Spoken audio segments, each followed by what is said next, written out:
Hello everybody and welcome back to more political chatter. In this video we will be talking about Pennsylvania Senate candidate David McCormick and how he is on the rise in that Pennsylvania Senate race, very critical for the control of the Senate in 2024. So David McCormick is a businessman. He has never held public office, who actually ran for Senate back in 2022 but lost by 600 votes, just 600 votes in that primary to Dr. Oz, who was endorsed by Donald Trump. But it was an overperformance regardless. And after Dr. Oz lost in 2022, he announced, well, not right after, but he has announced since then that he will be running again in 2024, this time to face off against Democratic incumbent Bob Casey in Pennsylvania. Now, obviously, Pennsylvania, being the state that it is, going to Biden by only 1.2% in 2020, being very critical to his electoral map win. Pennsylvania is a key Senate race. However, it really hasn't been considered this time around. As you can see in predictions, you see Lean D and Likely D mostly, only inside of elections, had as tilt D.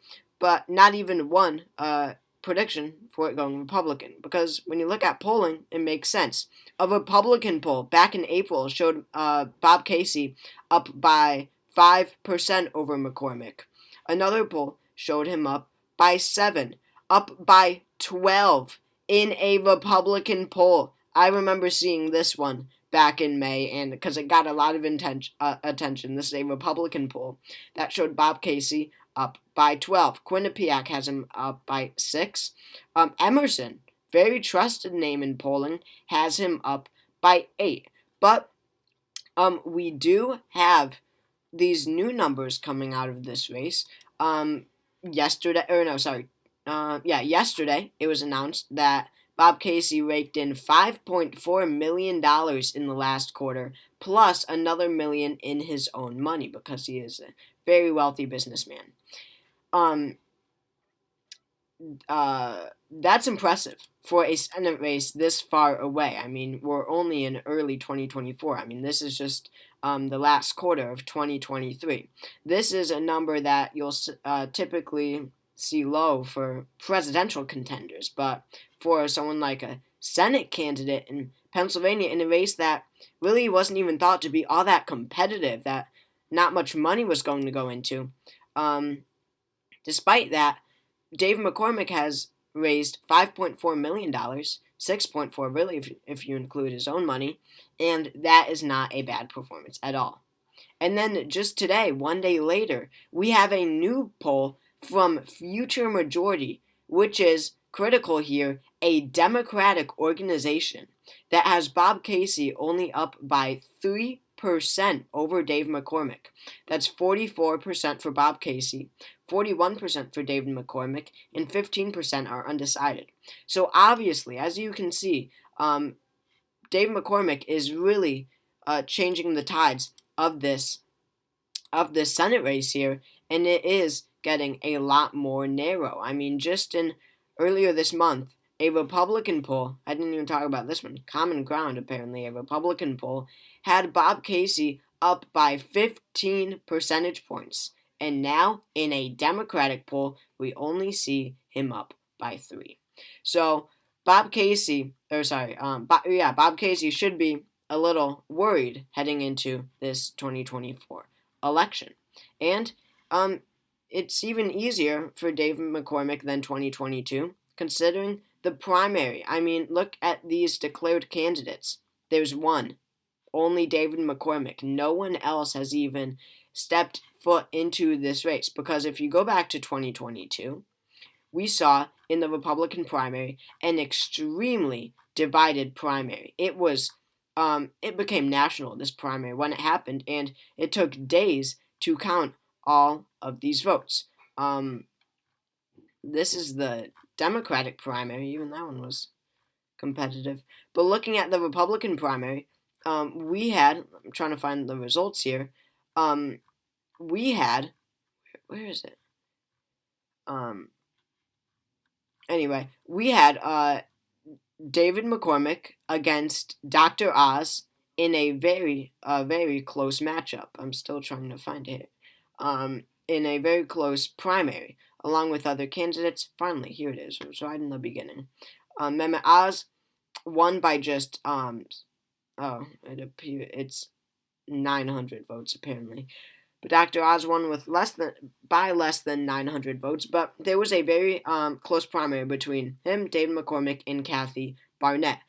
There were so many ups and downs in this primary. The couple of weeks before the primary, Kathy Barnett saw a sharp rise, and again, so much money was poured into this primary, and it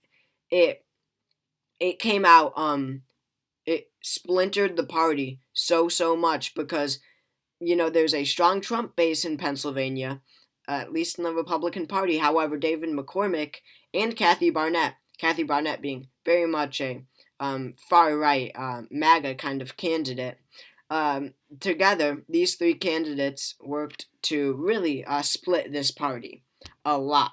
And it resulted in Trump's candidate only winning by 900 votes, and it made a lot of other Republicans, more establishment, more wealthy Republicans, sour about this loss of David McCormick. And what do you know? Going to November, Dr. Oz lost by an astounding 5 points. This was a shocking loss in Pennsylvania for the Senate candidates. Fetterman won by 4.9%, almost a likely margin, which is insane because we actually had this going to Dr. Oz on Election Day. But you can see what this primary did to the party in the general election results. Really hurt Dr. Oz. But heading into 2024, would you look at that? Kathy Barnett declined.